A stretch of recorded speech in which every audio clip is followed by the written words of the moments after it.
Hello, my name is Nell, and I have things to say about disability, chronic illness, and mental health. I live with all of these things, and in my videos, I talk about them. I talk about them partly to connect with other people who do live with these things and to let them know they're not alone, but I also talk about them to reach out to people who have no lived experience of any of this and to hopefully help them grow some insight and understanding. If that sounds like something that interests you, I would love it if you would subscribe to this channel. Come back every Wednesday when I upload new videos. Let me know what you think of my videos in the comments section, and if you know of anyone who would benefit from my videos, please feel free to share them a link. Today I want to talk about how therapy feels like opening up a wound and digging out all the pus inside. Sounds kind of graphic, but that's what it feels like. I've been in therapy for a really long time, about 10 years, over 10 years. And I've recently found a little notebook that I used to take with me to therapy.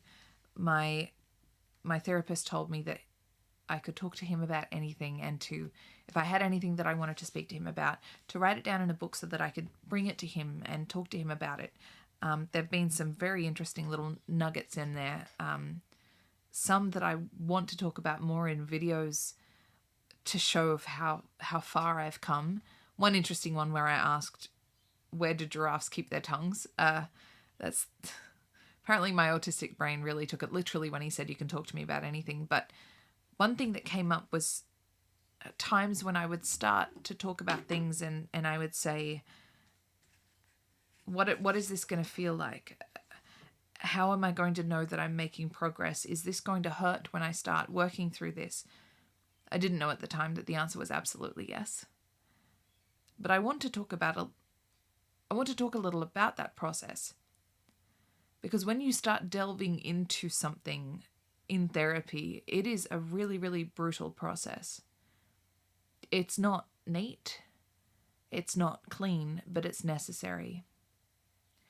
The way I see it is that when you've been through something emotionally traumatic, it's like a wound. It's like a stabbing, it's like a ripping, it's like a tearing. And then your body tries to heal that. Doesn't do very well.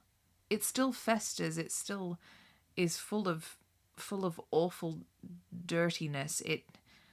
It's unclean, it's rancid.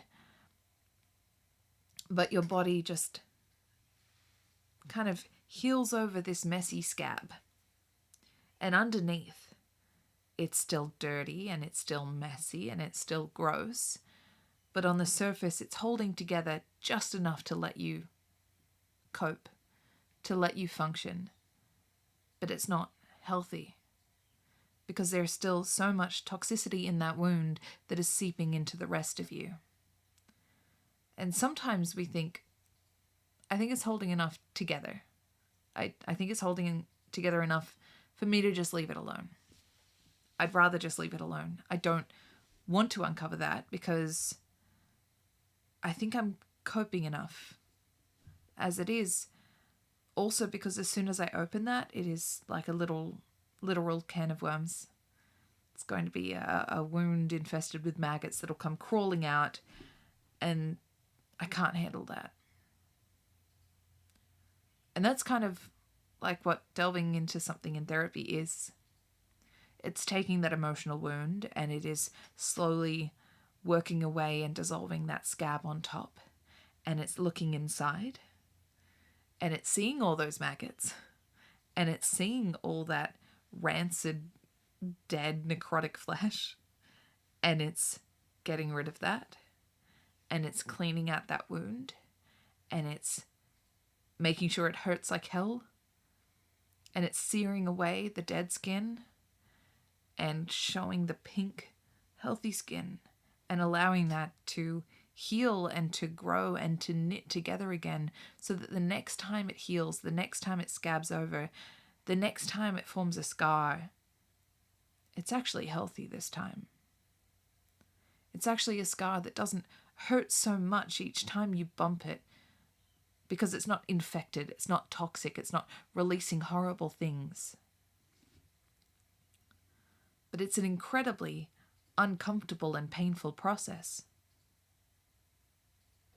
And one part that I found in my therapy journal was when I was starting sexual assault counseling, when my talks with my psychiatrist at the time, he realized that when I mentioned my bad boyfriend, what was really happening was I was referring to a horribly abusive boyfriend. I didn't even realize how abusive this boyfriend was. And he realized I needed specialist sexual assault counseling. And I realized I didn't really want to do that. Because as we talked about it, I realized, oh, this wound is festering. This wound is toxic. This wound is rancid, but I'm coping enough as it is. I'd rather let it be.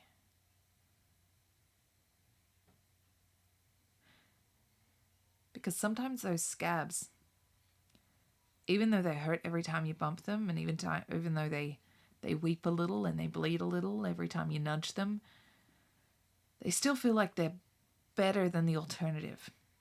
They're better than opening them up and having to spend days, weeks, months, even years cleaning them out.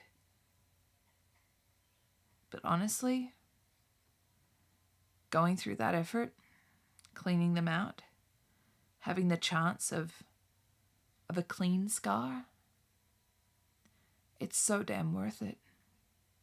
It's so damn worth it. It's one of the most difficult and yet rewarding things that you could ever do. I've had to do it a fair few times because I had quite a few festering scabs in me. But it's worth it. And I really encourage you, if you find that you have those festering scabs that are weeping and bleeding and oozing when you bump them, if you have the means, if you have the opportunity to look into them further with a mental health professional, please do. Please do. It could be the best thing that you ever do. All right. That's all from me. Thank you so much for watching.